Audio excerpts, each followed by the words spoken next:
నేను ఎంత బాధేస్తుందో, ఒకే కుటుంబంలో నలుగురు చనిపోయారట పాపం, ఎంత దారుణం అండి. అలాగే దాదాపు 100 మంది ఇంజర్డ్, గాయాలైపోయి లబోదిబో స్వామివారి దర్శనమేమో నిజంగా హాస్పిటల్ దర్శనం చేయాల్సినటువంటి దుస్థితి. ఎవరు దీనికి కారకులు? ఈ పాపానికి మూలం ఎవరు? ఇంకెవరు? పాలకులు.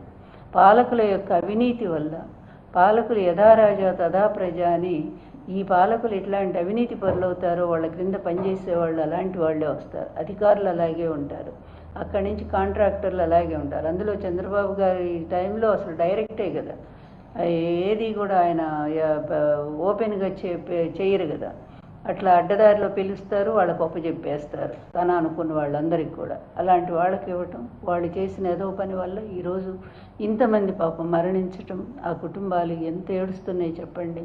ఏమాత్రం జాలి, ఇంత ఇంగిత జ్ఞానం కొంచెమైనా ఉంటే, మీరు అక్కడ మనుషులు కాదని నేను ఎప్పుడో చెప్పాను, మరొకసారి ఈ ప్రజల కోసం చెప్తున్నా, కనీసం ఆ బాధిత కుటుంబాలు, తర్వాత చనిపోయినటువంటి కుటుంబాలకి భారీగా ఎక్స్‌గ్రేషియా కనీసం ₹1,00,00,000 ఇవ్వండి.